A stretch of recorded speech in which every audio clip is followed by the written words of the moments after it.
Thank you for joining us this morning to AI in healthcare, something that I think we all need to learn more about. And welcome, Rick. I'm going to let you introduce yourself and give us a little bit of background and take it away from here. My name is Richard Janish. I am the director of AI product strategy, as well as business development and training at Prompting Integration Consulting LLC. I'm a patient advocate and AI researcher. Perfect. Thank you. And I've been doing this for a minute. I've been deploying and working in AI and deploying human AI training parallelization strategies since ChatGPT came out. I saw its potential and I was like, I need to get my researchers on this because my day job is doing biopharma manufacturing training. And I actually myself am a hepatitis C survivor. It's why how I got to know Lauren. And I am a liver transplant recipient. Um, and I'm excited for how things are moving with AI, but just like most people, I'm also a little bit terrified. So let's get into all the pieces for all the broadness that we're seeing here, because this is really a structural rewiring of healthcare in every conceivable way. Um, yeah, let's get into it. First, a little bit about myself. Got a bachelor's in social sciences from CSUSM. Got my MPH in global health. I'm actually focused on the COVID test EUA, which is a nightmare to talk to about anyone about. I've been STEM course designer for over 20 years, digital marketing over 20 years. I'm a part of a bunch of different organizations, as you can see here. They're all Federal Drug Association, International Society of Pharmaceutical Engineers, National Viral Hepatitis Roundtable, Liver Coalition of San Diego, American Liver Foundation. I could go on. And you can follow my patient journey at hcvme.com, or the org doesn't seem to work anymore. The QR codes that are up there, the top one is for my actual latest update on my patient journey. And then the bottom one is for my LinkedIn. I'll show you that one a little bit later as well. Okay, so first let's talk a little bit about why this is really different. Traditional AI, which is deterministic, is really pretty bounded. It'll tell you from point A to point B what's happening, piece to piece. And so it's predictable, it's testable, it's verifiable, it's understandable, and everyone knows what's going on. Generative AI is, well, kind of crazy sauce sometimes. So it's not exactly what you expect it to be most of the time. It's non-determined. It is probabilistic. It's also stochastic, depending upon how you want to define that. Essentially, it's able to take unstructured text, images, audio, pretty much all different mixed media, mixed modes, and really kind of convert them into other things that resemble the training data. Really, at the end of the day, that's what we're looking at with generative AI. Not going to be a huge, we're not going to be focused on what generative AI is in this case. We're going to be talking about how it's being used. But just what you need to know is that really fundamentally generative AI is a massive shift. I hate the term paradigm shift, but it is fundamentally because what it did, and you'll see as we go through this, is over the last 2 years, it has transformed elements of healthcare that could have far-reaching effects have not it has not been cemented yet. We are still in flux. And I say that because this is the time for advocacy. This is the time for being able to manipulate those rules to make sure that they don't harm patients, or make sure that your patients and your folks actually can do something about this. So let's talk about the difference in diagnostics and clinical reasoning. So the big thing is that, I think one of the biggest areas of concern is the intersectionality between insurance, hospital groups, and patients, and how that affects denials and approval for everything. Because I think that's one of the biggest lenses that we've seen, because this was pre-generative AI. We saw algorithms being used to determine the really viability of whether or not someone could be approved. And this was, really without a physician. Thankfully, there are rules, there are laws, and we'll go over what some of those are, where they are saying, hey, we need that. We actually need a physician to be a part of this component. But generally speaking, what they're doing is they're looking at the specific data. They're looking at these pieces, and they do have some aspects of hallucination control, if you will. So some of that is a matter of honing a lot of the data. And so they'll use different models that are not nearly as broad. Because if you're using ChatGPT on the internet, you're using a really broad model that has all the information from Reddit and Twitter. And maybe that's not really helpful for your health information. And so when they're using it, though, they're usually a much more honed system. It's usually been trained. It's usually on something like BioBERT or AlphaFold if it's more specific. And so there are lots of different ways for those types of functions to come in. The main thing here is that probabilistic models in this case can also still fabricate. At the end of the day, hallucinations are still a huge weakness of this tool because they're the point of the tool. The reason why AlphaFold even exists is because of hallucinations. If it weren't able to hallucinate, it wouldn't be useful because that is what the generative function is. It is taking what is basically in the training data and transforming it into something distinct that's new. It's basically reformed using the pieces that are there.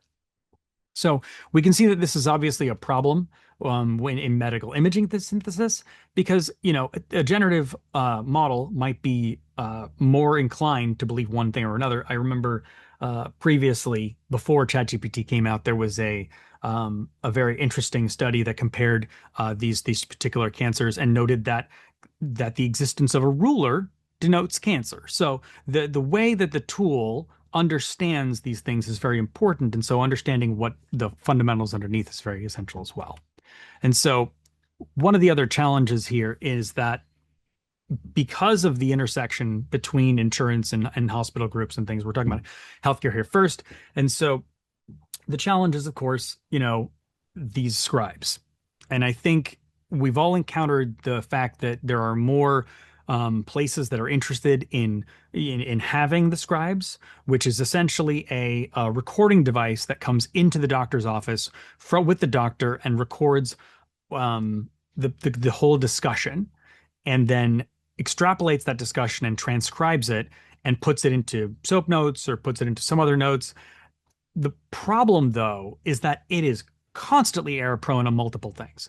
And if you have an accent, or if someone else has an accent, or isn't the accent that it's trained in well, it's out. It can't do it. It struggles tremendously. And so even with Dragon, which is one of the most prominent, speech to text language and language converter tools, it's been around for a very long time. Even it has difficulty because it's also important to note that people who speak English as a second language also have different word order, different word choice than would be typical. And all of this plays an impact on how something might be interpreted. And if someone says can when they actually mean can't, or if it was recorded in that way, all of these things come from those transcriptions. And the thing is, that transcription, depending upon what state you're in, may or may not be legally required for them to tell you. So it's important that that's a piece that's really understood. Patients need to understand that conversation, this is right now mostly being trained. So most of this is really about training and training pieces. There's not a whole lot being used yet. The pilots coming out, the pieces that are coming out with it are basically around the idea of, okay, we can now extract what prescriptions, so then we can send it out to make sure this prescription gets ordered, or all these other things. But remember, it has to be correct. So someone has to really stamp it. So it really doesn't change the timeline for anything. So it isn't as huge advantage as people think it is, but it doesn't matter because that's where people think it's still an advantage. The big challenge that I see as a patient advocate is that if it records everything in the doctor's conversation, then the hospital has that record. If the hospital group is also the insurance group, then the question is that are components of that discussion going to be leveraged against the patient's ability to access medication? And the answer is absolutely. I don't see any reason why an insurance company whose main purpose is, if you're a private organization, is to profit, then, which they are held by their shareholders too, the challenge there becomes, okay, well, now when we serve our patients under our care, um, you know, we've seen the rise in denials. We've seen the rise in prior authorization use, despite the fact that many states have said, no, we're not doing that. And so this is really another kind of layer in that piece.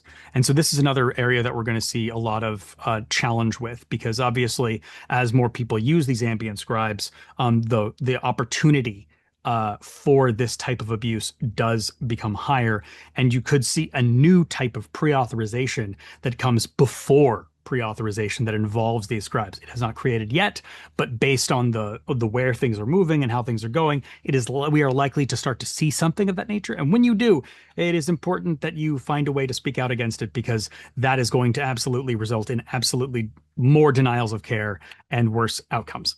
So essentially, the insurance gatekeeper here means that you're going to see far more denials of care using these pieces.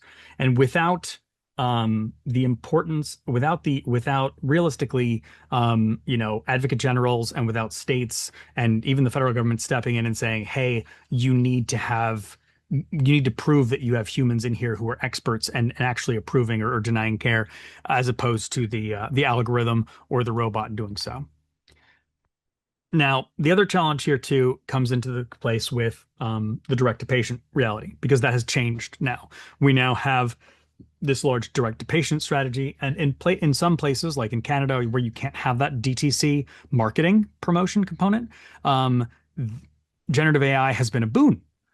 Because in other places where you can't have that type of marketing, and we are moving towards that for against television advertising right now in rules changes, you could see generative AI become an avenue for promotion for all types of devices, medical devices, prescriptions, and things that bypass the normal types of rules. And this is also more difficult because more adults are using these tools. More adults are using these tools for health information. And they often people will put PHI, put PII, put that imperil themselves without realizing it. When you upload an entire lab stack that you're like, well, I got my labs in, let me just send them in. That's not good. It's important that folks understand that they are putting this into a system, and the reason why it's not good is because it's being absorbed into what's called the corpus of training data that an LLM has. And so why that's challenging is because A, there's no guarantee it's being appropriately de-anonymized from that training data. Number two, it's accessible.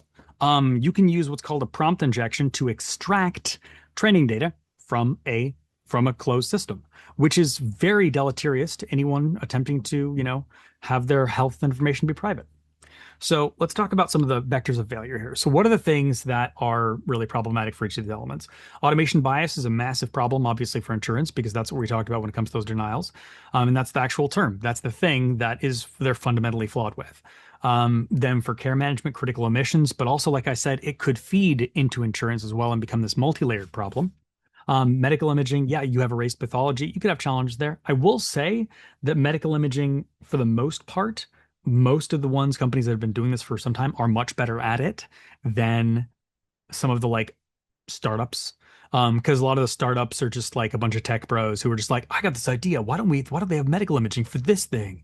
I had a problem and it makes sense to me. And so that is literally how it works. And so I wish it were more something, but it's not.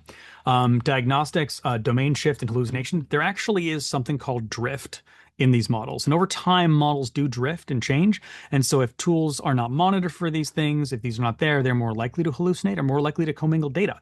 One of the other things about the challenge with, medical diagnostics is that it can mix up patients. Straight up. It could just mix up the patients and not know which are which, depending upon how they're structured or flagged. And so knowing the architecture is very important, which is why a rule that came out of the Biden administration a few years ago, 2024, really kind of highlighted that and said, hey, you need to be focused on giving your model card, giving us the information about what your tool you're using under the hood.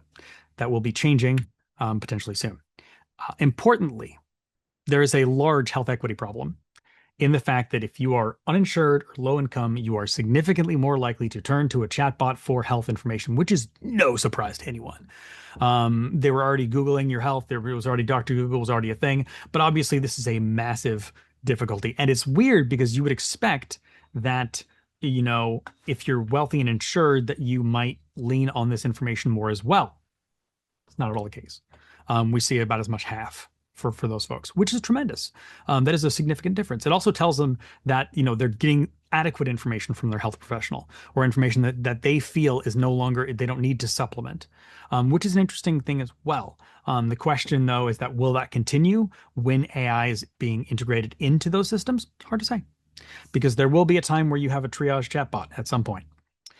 Now, this is the ONC H1 HTI1 rule. This is the current system that is very helpful for making sure that these generative systems are working and working well and are transparent and are helping folks understand how to know what is real and what is not in terms of what these tools are doing.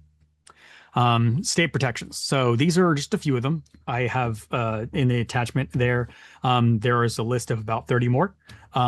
There are approximately 250 current state local laws being pushed forward around AI. So it is a very wide topic, but that's very wide. So I want to focus here specifically on patients. And so importantly, here in California, essentially, there are you can't use professional letterheads or professional letters next to a robot. So it can't be like robot MD, which is great because that robot doesn't have a doctorate. No, no, thank you. It also mandates explicit disclaimers on when AI is being included in communication, and importantly, prohibits insurers from using algorithms as the sole basis for denying care. Those are helpful. It also creates statutory damages for data leaks, which is also good because data leaks happen all the time. In Texas, we saw some as well, where they're strictly discriminating, or rather strictly prohibiting AI against discriminated classes, which is good. Feels like the lowest bar you could have, but is good because it's a law on the books. That being said, it's really about, preserving the humans who are in there, making sure there's actual health equity, and of course, algorithmic transparency or model card transparency, as they're called. Those are the real main principles that are coming in there. But let's keep expanding on what's actually happening here, because there are so many pieces to this. So first off, the more autonomous something is, obviously, the more high risk it is. This is essential because more places are saying we should do more autonomous, and maybe that's good, maybe it's bad. It's mostly bad. If it's form filling, that's fine. If it's, ensuring that something is supposed to be there or checking knowledge, then it can't be that way. So now these are some vulnerabilities and advancements that we're seeing between clinical capabilities versus obviously the patient vulnerabilities. And it's really great that we see, there's a Microsoft Dragon Copilot where we're seeing, better conversational components coming into play with radiology reports and seeing that kind of integration. Super useful.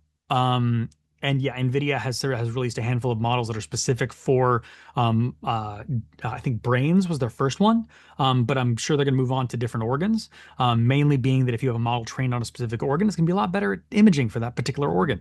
But the challenge is that hallucinations are still a component of it here. And obviously that could be really challenging for, well, lung patients, because the thing is medical imaging is pretty important for y'all. I'm just taking a guess.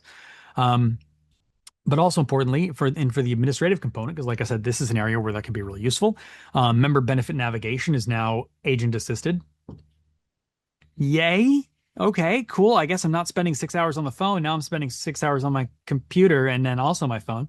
So it's really just a changing of those pieces. It's not the huge thing that's there. And plus, getting dropped by a robot is probably feeling worse than being dropped by a human, especially if it happens repeatedly. I say that having had my own experience with this exact same thing. Ambient clinical documentation and post-discharge follow-up agents, those are neat. That we have yet to see a full deployment of these things, but lots of collaborations. A Bridge has teamed up with Kaiser Permanente, so that's neat. Again, it does miss a lot of notes. It does create note bloat, which is the idea of like, if everyone has generative AI in their email box, then they're all sending a whole lot more emails, and we're all having to read a whole lot more emails, and we don't want to read a whole lot more emails because half these emails are slop. It's the same situation here, where it is the tool likes to be articulate, which is great for organizations who are charging for those tokens. So the challenge is also this, is that at the end of the day, like I said, it's kind of a mystery. It's kind of a mystery soup. We don't know what's going on back there. It is a black box. They actually do not know how the tool works, fundamentally how it makes those decisions. They understand the mechanics, they understand the physics, they understand the components of the pieces, but its actual decision-making process is far more opaque than I think anyone really would prefer. And so it requires lots of steps and sequences to kind of correct for that. And there are ways to validate these processes and procedures, but they require a steady hand, and they require, importantly, regulation. And so here the FDA does have, has stated that AI does qualify as a medical device. It's under the PCCP, which is the predetermined change control plans. And this is kind of one area that I interacted a lot with, in the sense that I'm in the biopharma manufacturing. And for us, we look to this and go, okay, is this, along with SAMD, software as a medical device, are these important to consider and say what is happening with AI in the space? And yes, there is there are guidance on how these pieces work, and they have been in guidance for quite some time. So they're not new. They were actually started developing in 2019. So they've been around a minute and they've been evolving with the time, which is helpful. That being said, generative AI is still new in this space. And so we're starting to really start to see what those new changes kind of come into play. We are far behind places like in Europe, where they actually have a tool called MRecon up in Sweden, and they have deployed it elsewhere, where it actually is a pre-audit step that allows them to use AI in the beginning steps. Again, ONC's HT1 rule right now is good for AI transparency, but the proposed Rule 5 will remove that from there. CMS requires individual coverage determinations and says that algorithms cannot be acting alone for Medicare denials. That being said, there is a new tool called Wiser that is coming out. Wiser will fundamentally be a workaround for that. So whether that was intended or not, fundamentally Wiser will allow for that type of situation because it is fundamentally a pre-authorization system. While it is being promoted as a connectivity tool that is able to better understand all these pieces, I have yet to witness a result that could not be fundamentally creating a pipeline that leads to more denial of care. Okay, so the other thing is that HIPAA is old, man. I mean, as far as legally goes, like it's not that old. Like I feel like, I was born in 86, so it was 96, so it's not that, or 92, 96. It's not that bad. That being said, as far as like rules go and technology goes, 1996 is 30 years ago, and technology's changed a lot since then and hasn't really fully able to been updated. It's also worth noting that HIPAA requires confidentiality, which is pretty freaking low as a bar. So the problem with confidentiality when the AI comes into play is that how does training data be handled? How do you even put that into play? And so the FTC does have, layers of where it says HIPAA is and it doesn't. And obviously, HIPAA has, they have talked about where some of this information exists. But the problem is that, if AI does hallucinate a medical record, well, how are you going to amend that? I know how much of a pain in the butt it is for me to amend a record a doctor made, let alone if it's this whole scale that it's into a system that I don't necessarily see. So that can become very difficult unless you have transparency laws. So obviously, there are a handful of state laws that are pretty good here that are kind of helping this out. California, Colorado, Texas are among them. Utah also has a few. If your state is not moving towards it or you don't have one in your state, it might be wise to take a look at why. Why is that not happening? Because there's no reason all these pieces are not the same across the states. Okay, so here are again accountable framework. It's the same thing right there again. It's what is the assistive AI doing? It should be draft, retrieve, and summarize. It shouldn't be doing anything beyond that. An accountable human professional needs to be pointed in there. You have to have enforceable patient rights. If they are not disclosing what the patient rights are from an entity, that's problematic. It's something that I think needs to be reassumed again. Is basically what is your patient bill of rights when you walk into a hospital? What is your patient bill of rights when you walk into it when it comes to AI? Because people don't really see that.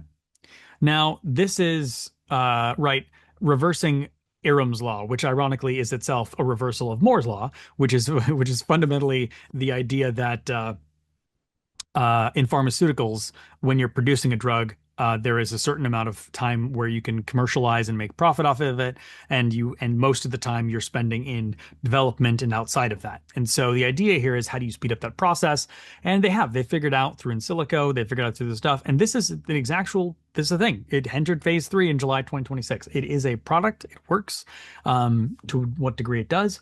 The challenge with when you use generative AI in these ways, the discovery pipeline can be helpful, but it is a lot of work for a lot of nonsense. It is absolutely chimpanzees writing Shakespeare. So that is what it is. Because remember, hallucinations are the point when it comes to this kind of stuff. And so it is absolutely, chimpanzees writing Shakespeare, except you have millions of chimpanzees. And so it's a lot of energy. And so right now it seems good, but the ROI in the long term may or may not work out. It is very difficult to say depending upon the network and systems.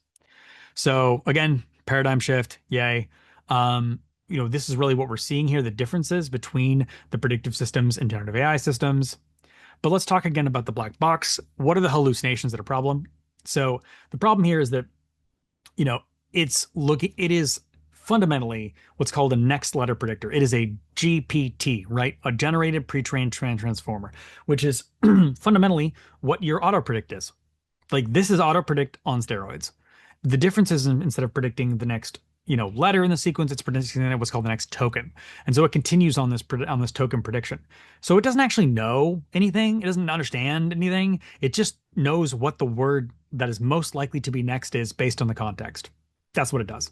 And that can be very useful when you understand the math and physics behind a piece. But that does not necessarily mean that it is more competent or better. It can only work with what has already been read or discovered. It creates nothing fundamentally new.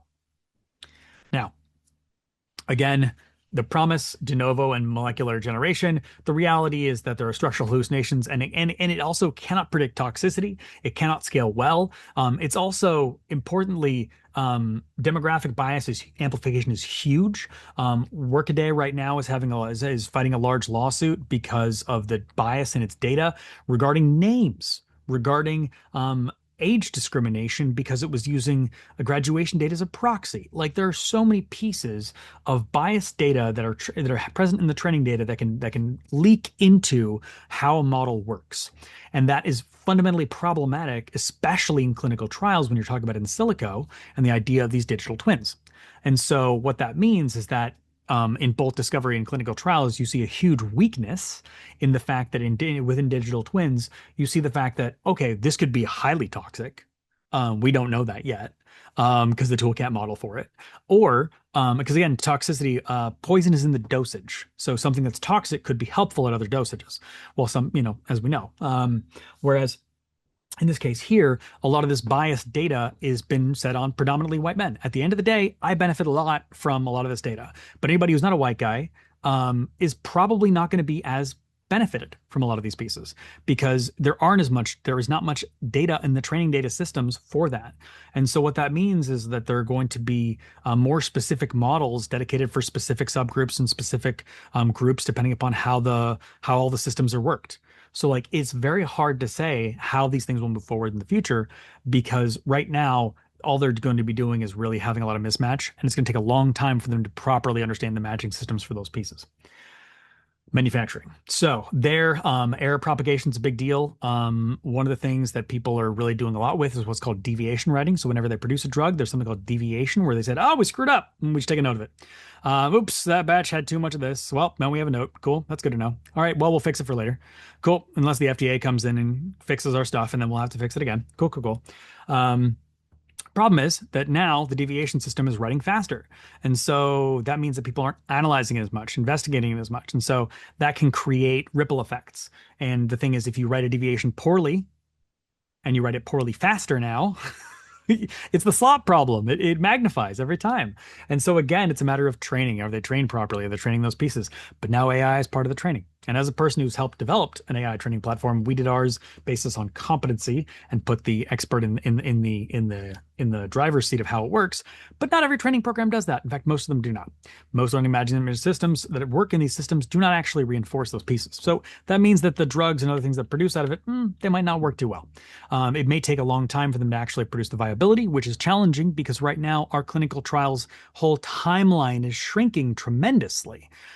With the elimination of the need for phase 3 clinical trials and the potential replacement for 2, depending upon the circumstances, as well as plausible mechanism and other NAMs coming out of the FDA, this means that the pipeline from when a drug comes out in terms of those pieces to when it's commercialized are very low. What was formerly 14 years, what was formerly 10 years, 8 years, is now can be reduced down to 6 months. Now that is tremendous in terms of its absolute time and potential safety risks for patients. It's difficult to say what that will mean because we don't know yet. That being said, drift in these tools that are being analyzed with it may not necessarily help. There are great tools out there for the actual discovery process. OpenCRISPR, AlphaFold. Problem is, it's got higher hallucination rates because hallucination is the point. So but it makes less working ones because apparently the better the tool gets at hallucination, which means it's also worse at its function. It's kind of a weird thing that you wouldn't think is so counterintuitive, but it's how it works. Digital twins, like I said, the bias algorithm amplification is massive. So if you do not have a good training set based on the folks who are there, it's out of the question. It's interesting to note that Japan actually requires clinical trials for all of its medications that come into play because they have a unique demographic group that is different from everyone else on the planet. And so they have indicated the fact that they require this for all their medications. And so we'll see that if we start to see how we need to have, bigger inclusion. Importantly, there was a program called All of Us Research, which was intended to actually help solve this problem, but that has been since scrapped. Now, automation versus silent degradation. This is really about what's called training drift, and it's about making sure that the real-time feedback loop does include a human being. Here, as you can see, skip gate. Yes, there. This is about what's called the Pearl warning letter, which is a cosmetics lab that cited basically what their 483 had nothing to do with AI, but what they did is in their terrible management of everything they did, because they were very what they did, it's bad. But when the FDA asked for a reason why they did what they did, they said, "Well, the Chat GPT, or rather the AI agent, told us what to do and didn't say it was against the law," which is obviously stupid. And it really doesn't take anyone to say, "Well, why would you do that?" And so, but this is proceeding, and it's leaking obviously into legal and other spaces. So it is a lot there. Um, this when we look at how the omni-channel marketing, right? So once this goes into phase 4, when it's all in the marketing spaces, all of those pieces mean a lot of hyper personalization in terms of how things are marketed to you. The challenge, though, is that how do you balance that against patient privacy? When you have all of these AI companies moving into these things, AI companies are fundamentally data companies. So if a data company is moving into a system where it's managing data, it's also extracting data and selling that data. So it's important to note that that is a piece that is there. So if any of the hospital groups you work with happen to have an agreement that they've announced that they're working with these entities, which is already bold, you can talk to them and say, okay, cool. Have they been transparent about their ability, their intentions in terms of the packaging and resale of this data? How do we have guarantees that this data isn't being resold? And a lot of people will foil with, oh, well, HIPAA. No, no, no. Confidentiality. So all they have to do is have a confidentiality agreement that explains between the pieces so that this way the information can be distributed and shared.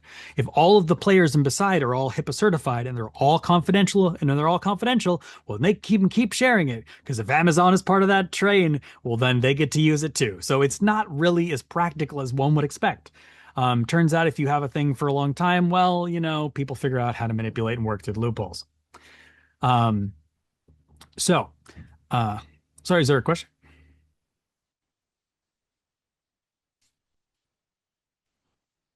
Oh, more of a shock and concern. Okay. So again, technical threats. So there are adversarial poisoning, which is very common now and is becoming the new marketing tactic. So remember how SEO totally ruined Google, and so is the reason why you can't have nice things? Well, now we're doing it again for generative AI. Only we're doing it faster because generative AI lets us do it faster. And so adversarial poisoning is the new strategy for all companies trying to do anything anywhere and trying to promote what they're doing. Um, it also means that generative AI tools will become less functional over time. So double-edged sword, I guess. And I'm saying this as a person who makes these tools. It's very complicated.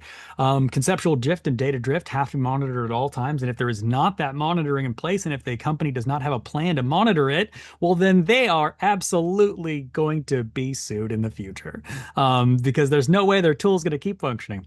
Overfitting, target leakage. Basically, when the tool misunderstands the fundamental estimations of the market and where it's supposed to work, happens all the time. Confidence paradox. Oh, that's right. I'm sure you've heard about this one. The tools are sycophants. Well, sometimes. Not all tools are sycophants. It's just specific tools designed in specific ways and how they're functioned. But the problem is that it does speak with confidence. It was developed by a bunch of white guys in Silicon Valley, and so it talks like a bunch of white guys in Silicon Valley. It's very confident in what it's doing, regardless of what the topic is and regardless of how much expertise they have. Now, that being said, the global regulatory regimes, there are lots of them. And globally, this means that pharmaceuticals and all these spaces have a lot to work on because most of these companies are multinationals. So they don't just abide by the FDA. They often abide by a lot of EU standards as well. And here's the thing, if EU patient data is used in their systems, then they have to abide by all the EU Act, which is convenient for us because those protections are way stronger. That being said, it does require tamper-proof real-time audit logs, which what I like to call hash chain, which is really just basically a big log for where everything touched the data, when it touched, how it touched it, and what it did. And importantly, those timestamps create basically tamper-proof systems because they're down to the microsecond. So if you edit it, it changes and creates a new stamp. Very important, very useful, but these are all required on there. Bias scrub data is actually very difficult to do because inherently, if you add a what's called a super prompt, then yeah, or sorry, no, a system prompt, then it has that bias. There's a lot of enforcement coming up. We'll see what's coming on there. There is draft guidance that's also on here on context of use. How good it is, we'll see when it comes into play. The FDA 7-step credibility for assessment framework with the EU integration point. So there are a lot of alignment between these two, figuring out what's context of use. Let's talk about med devices. All right, so this is what I mean by like a lot of stuff has happened. We now easily have more than 2,000 FDA cleared generative AI tools, and it's all been in the last year. It's insane. Most of that has to do with the rules change, which allow certain wearables to not have to just be automatically FDA cleared. Great, that's helpful. And I mean that very facetiously in the sense that, well, unfortunately, what that means is that there is a layer of wearables that, as I'm sure you've noted, are not necessarily as accurate as they could be, because they're allowed to have certain health advice without having requirement pieces in here, and then other health advices in another bracket. So there are layers of how this works. There are therapeutic devices. There are also monitoring devices, and what the differences are is important here. So let's just kind of skip through these. Yes, algorithmic hallucinations can fall into each of those pieces. Sensor drift is another strategy because that's the other thing, is that your tool actually gets less functional over time and you have to recalibrate it. Who knew that my wearable that has technology in it has to be constantly recalibrated to make sure that it's actually doing the things where it's doing right? And how do we tell if it's wrong? We can't, because they haven't developed a system to check for those particular drifts yet, because they didn't need to. It's a $200 device. It's not that expensive. It's not a $5,000 medical device that requires that piece because insurance said, no, we're not paying for it unless you keep these pieces in play. So because there are those layers, we see that. Physical therapeutics and surgery are also seeing some interesting hyper-personalization benefits. Obviously, there is the first AI cleared, or sorry, AI software device that's made for depression that came out recently, which is weird. I don't know how to feel about that, but it exists. So neat. Don't know how it works. Don't know if it works, but it's out there, and I'm sure we'll see more data on it soon. The challenge with these diagnosis components and with these pieces and how DTX works is that it's the algorithmic sycophancy. You also have the outer distribution anatomy and the fact that there is the physical tech has failure points to it. And I don't know about you, but I always comply with everything my doctor tells me about everything I do. I follow their rules to a T. And so, how it works. So the question is, who holds the power, right? Patients and caregivers actually do still hold an amount of power. Manufacturers and vendors are on here too, but there is a really big asymmetry problem. You don't know what they're doing, and they don't have to tell you. But you can request it. What I found is that we had a data leak happen at one of our major hospitals here in San Diego, huge data leak, and it was all over the news, and everyone was really pissed about it. And the only reason why anything changed was because hundreds of patients kept basically yelling at the institution saying, how could you do this to our data? Informing us of the problem is not the solution. You need to fix it and show us you fixed it and show us how you're fixing it. And because they demanded it, about 900 people wrote letters and demanding this piece here, who were all consistent patients, and I'm assuming a handful of donors, ended up making enough of a change for the tool to actually create some transparency. It can be helpful when those are public institutions, like where I live. UCSD is a research hospital, so ones that are connected to state schools can often be much more prone to being influenced by these pieces. But also note that the manufacturers and vendors can also be introduced to this specifics thing too. So if you find out who the vendor is, you can often talk to them and say, "Hey, I have these concerns as a patient. Let's work together." Because sometimes that type of marketing promotion can also be the difference between them and a competitor, and that means that they can use that to their advantage, which, as long as you understand that dynamic, you might be able to lean on yourself. So this is a huge information asymmetry problem because obviously you also don't know what they know. Like they have a huge, advantage in terms of that information. So regulatory friction. You have all these different pieces. I'm going to break through this because we only have so much time, and I do have a lot of slides. Guardrails for evolving algorithms, really about having this loop in here. Good machine learning practices, they do exist, contrary to things. There are historical inequities, obviously, and those are perpetuated by these tools. So if there is a lack of data on a particular group or in a particular group, we will see huge flaws. Rural, minority, elderly, and under-resourced demographics are almost always excluded from training data, which is really not entirely surprising here.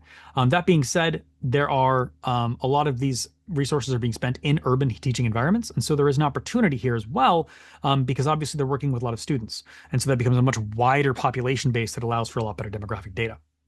Again, the challenge here is that there is a huge privacy threat in terms of how all these things are all collecting this data, because at the end of the day, well, they only have to tell you if the data leak happened. That's it. They told you. Okay, you solve it. Um, that's a huge vulnerability. There's an API interception point. There's a tokenization failure. There's a data leak point. Like there are so many risks that come into this play that the hospital group needs to be assuring, especially if it's got any public dollars being spent on it. You are absolutely able to tell them, hey, we want more information.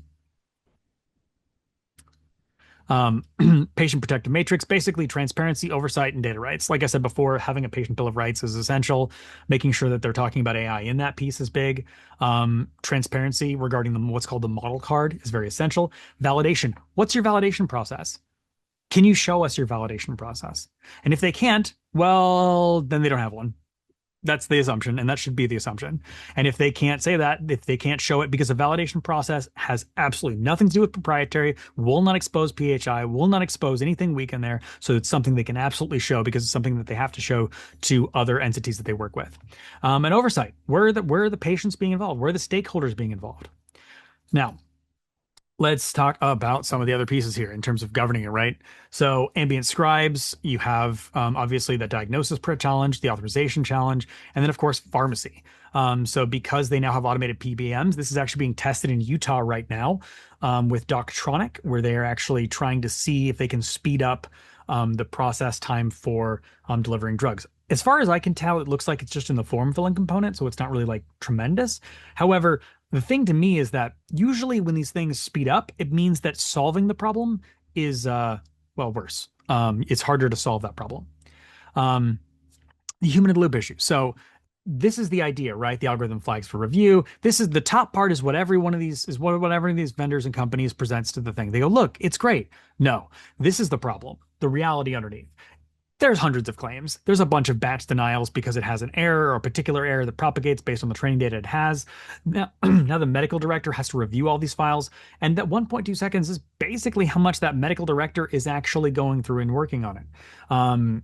Obviously, the insurance company has to have an actual medical director that's there, but yeah, that's difficult, man. I don't know if about you, but I can't read much in 1.2 seconds, let alone a whole bunch of soap notes. Systematic care denial on population data, not on individual need. It's huge. And we've seen this actually kind of occur fundamentally as the results. We don't know that it's exactly happening, but we have suspicions based on lawsuits and other things that have come out.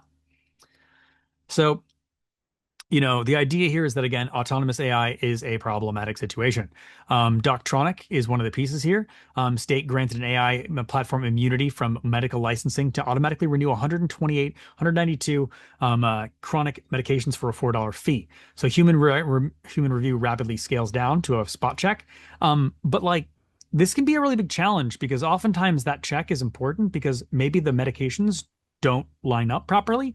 Now, obviously, it's going to be looking for these types of contraindications. It's going to be looking for all these pieces, but it's only trained on the data it currently has. And so it constantly has to update each time. So the question is that this fee right now is probably being supplemented by other pieces. So the question is this cost real or is it not? A lot of these companies follow on what's called the disruption model, which means they come in under a under a supplementary cost. We see this with like Uber and things like that, where they come in at the super low cost, destroy the market that exists, so replace the market, and then replace it with higher fees. And so the question is, will that do the same thing here?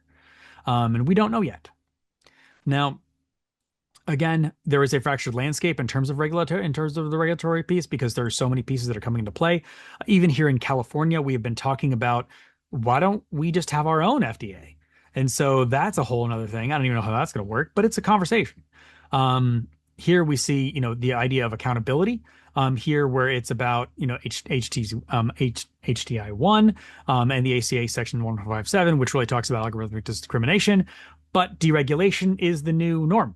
At the end of the day, they did have, in the AI action plan, it does basically say state laws should not produce things should produce laws that are minimally burdensome to tech, which feels weird.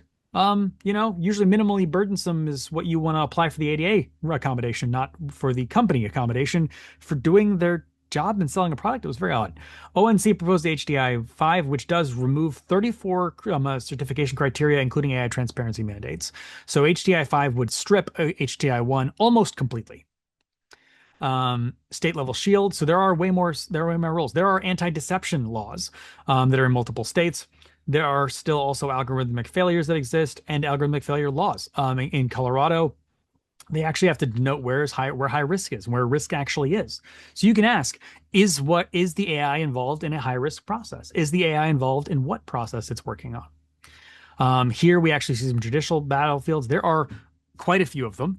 And this is just a few that are kind of more on the high end in terms of what we're seeing. But for the most part, we're really kind of talking about some similar things. Where is the liability when it comes to the tool?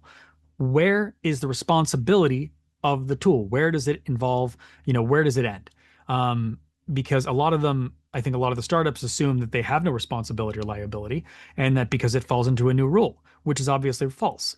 Whereas a lot of these larger companies understand that these things are historically in there. Another issue is shadow AI and unmonitored model drift. Essentially, basically, clinicians also use ChatGPT. Just like a patient does, so does a doctor. So does a nurse, so does anybody else. And it's not just ChatGPT. They actually have better tools. There are a handful of very doctor-specific ones that are technically, sometimes they're even built into their system, sometimes they're not. But sometimes they pay for an account that tells them, oh no, it's okay that I'm entering. No, it's never okay. You have to de-anonymize every single piece of patient data that goes into play. But, they're doing this. They do this all the time. Good doctors don't, but good doctors are like good people. There are some of them, and there are others. And the question is this being deployed? Does your hospital have a good standard? Does your health group have a good standard in regard to using what's called, shadow AI or proprietary AI? Do they have an AI use policy that indicates what level of risk that they should be deploying? Do they have an AI risk policy that says, we need to know where you're using and what is the acceptable use policy is what it's usually called. Obviously here you have your red line that comes into play. And again, here is really the patient bill of rights for the AI era, right to notice, explanation, peer review, a human review. Again, it should be peer review. It should still be peer review. There's no reason why that should have changed. Right to correction, I think, is something that's a little bit more new, in the sense that it's not just correction of the notes from the doctor. There should be, for every piece of the workflow where an AI is interjected, a patient should have the ability to correct that note, just as the medical group does. And of course, privacy is really reassuring the fact that confidentiality is not the bare minimum. So again, here, this is really the risk scaling with autonomy.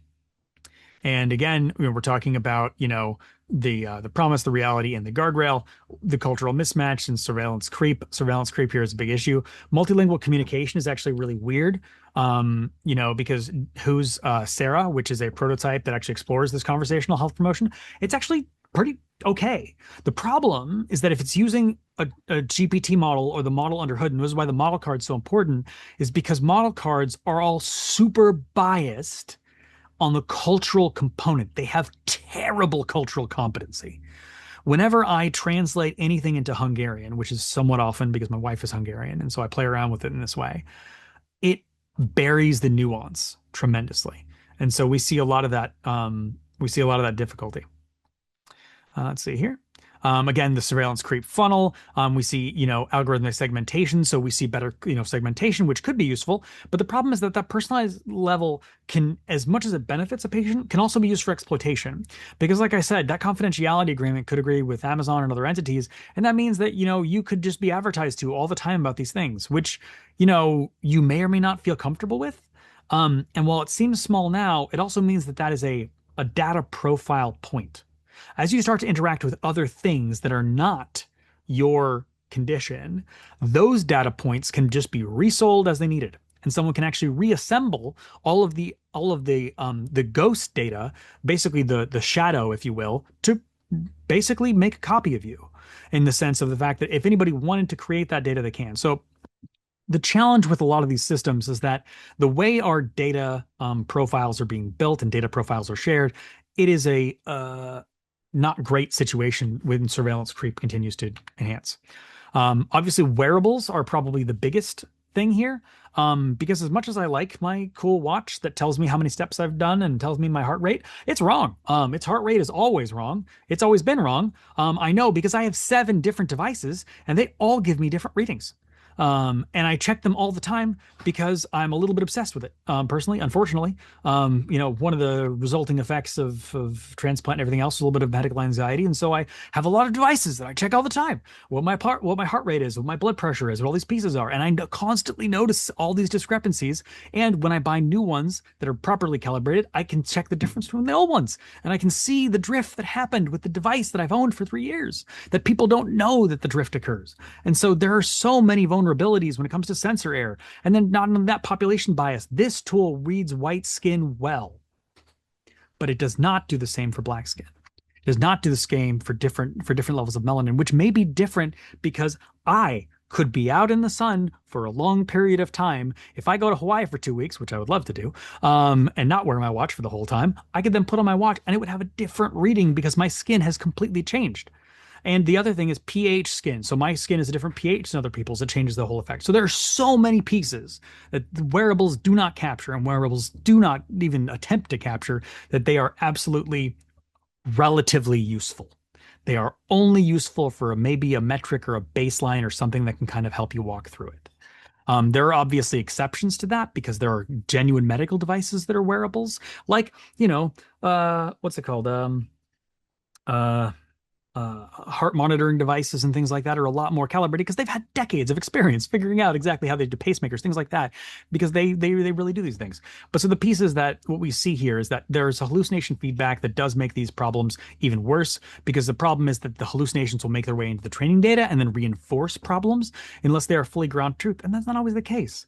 We can see that even with, pathology being erased, pathology being limited there. Now, obviously, there's a hardware constraint, but it gets weirder when it comes to these functions because, again, the training data can be biased. There are pieces that can influence it, and yeah, ambient clinical documentation, listening, summarizing, fabricating. Again, just putting those back in here again, saying record the importance of that human reviewer, and again, here are just some different precedents of different laws again that are important. So that's it for me. And obviously, any questions y'all have, I know that was a whole lot of information. I didn't go into the specific companies that are in here because there are literally hundreds of them at this point. There are only about 20 or 30 that are really essential per region and per area, but that's about it. So I will, any questions? So I allowed people to unmute themselves. So if you do have questions, you should be able to unmute yourself to ask a question. Karen? Hi. Wow. Thank you for information. And I'm feeling a little overloaded, but it's amazing. I'm curious about the data privacy piece in particular and wondering if an entity creates a tool that is for searching information and they claim it's, they can have patient data privacy using AI as a part of their search tools. Is that patient data privacy real, or is it at risk? I would say it depends on the tools they're using and the network and architecture that they've set up, because there are ways by which of ensuring a certain level of de-anonymization that comes into play, and then ensuring a certain level of siloing information. Um, there are ways of saying, okay, we've received this data. This data is sensitive data. Put this data in this bucket, and don't train on it. Put it over here. One thing that we do when we make tools to avoid this whole thing is we just put it in your cache. So you have a thing on your website or on any web browser you're working on that only accesses your cache, and your cache is as vulnerable as you want it to be. And so there, we're basically putting it completely on the individual, where it says the safety is yours. You can choose how you do that. That's one thing that we do. This way, we don't train on it, we don't hold it, we don't even touch it. So there is no risk in terms of our usage, in terms of how we do it. And some entities do it that way. Some entities will have another bucket, like I said, they'll put into play, and they'll have that secure bucket be a different, entirely different system. And then what they will do is once that bucket fills up with lots of good examples, they will then take that bucket and say, how do we de-anonymize this data to train or update a model? That is a responsible company. I don't know a lot of those. Most companies will be a little bit opaque about their process, but generally speaking, what they are usually doing, unless they have their own local model trained, which is unlikely, they are probably passing it to a larger LLM, and they are relying on the credentials and security systems of that larger LLM to prove their point. When we do systems with Gemini, we use Google Cloud, which has which has a whole HIPAA certified lane, and we can use that whole piece. So there is a whole pathway for that exists. Does that make it vulnerable? Maybe. It depends on, again, how sloppy I've written my code in the beginning. Did I vibe code this whole website? Did I vibe code the whole app? Have I talked with any person who has done that? So there are so many pieces to like ask that company to say, well, the easy way to ask them might be something like this. What is the workflow that ensures where privacy is taken into account, and can I see that workflow? This way, it does not reveal any proprietary information that they have in there. And the workflow is something that they're probably presenting, generally speaking, to investors and to other entities, and they have to have it to make it all make sense. And if they don't have one, I am concerned. Because a workflow is just really easy to produce too. You could just be like, well, this is this and this. There we go. They could even tell you like conversationally. I think that may help a little bit. Does that fully answer the question, or is there more to it that you're more interested in? No, that's helpful, and I want to let somebody else ask a question. A lot to think about. Thank you. Okay.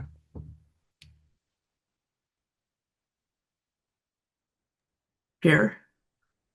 Yeah, thanks again for your presentation, and I apologies if I missed this, but to what extent are health systems, providers, insurance companies obligated to inform you about where they use AI? For example, if I want to ask a question of my radiology department, have you integrated AI in any reviews of my tests, or like you say, the sort of claim review process? Are they obligated to tell us whether or not they use those in any manner, or should they be doing it automatically? I wasn't sure if the patient AI Bill of Rights was aspirational, or whether or not a lot of that's in play already. It's mostly aspirational, we'll say that much. There are entities that have pursued these types of things at the state level. And so some states do have disclosure requirements. So in California, like you have to say when a patient communication, so if there's direct patient communication, you have to say when an AI is involved. But that's only communication. So that's just the chatbot. So that doesn't expose other potential uses within the internal structures and systems.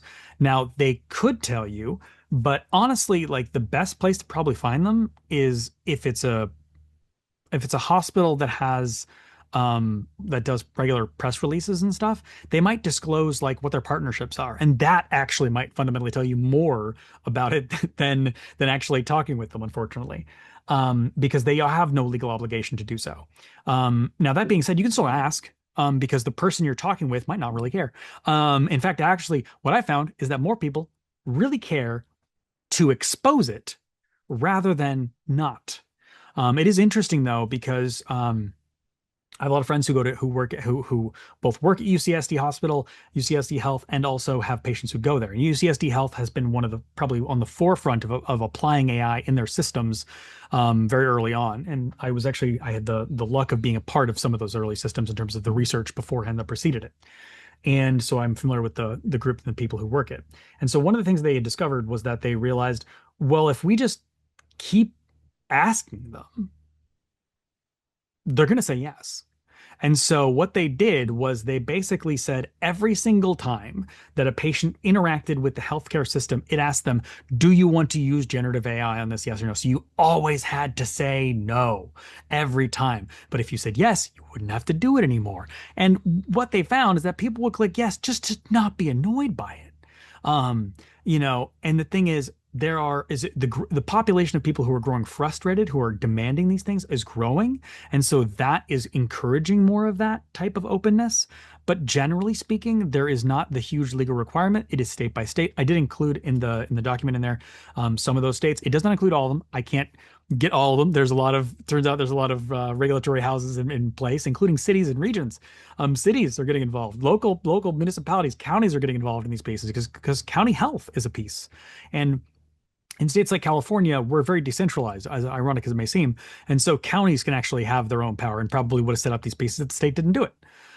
So there are lots of pieces you can kind of ask, but it is something you can do. You can ask them and say, hey, where is AI being involved? Can you point that out? Maybe they'll tell you, maybe they won't. Usually what I found is that asking a front desk person is the most useless thing you can when it comes to these types of things. But asking the technician themselves, oh man, they like to talk. And they'll tell you because especially if it annoys them, oh my God, which it definitely will. So, it's that's probably the best way you can actually ask those questions. Other than that, honestly, maybe investigative reporters. That's about it right now. That's where that is the current scene where we are, since we are in this large transition period that I anticipate will be completed by about 2030. I think it's going to take a few years for all these pieces to fully deploy. So we're in a period right now where we should be asking those questions, because if the technicians ask these questions, if the people inside start being more actively questioning it, it creates a more fertile ground for patient advocates like yourself to request more and clear, transparent information.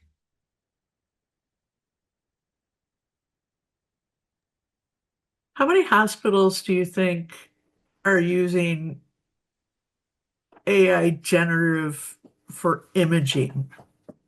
For imaging, um, I would imagine that almost all of them have at least a pilot going.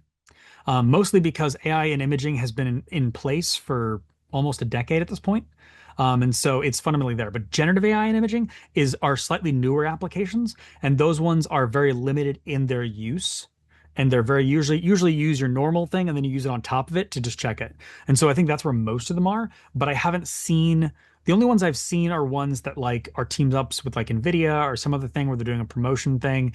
I haven't seen them say it exclusively in terms of what they're doing.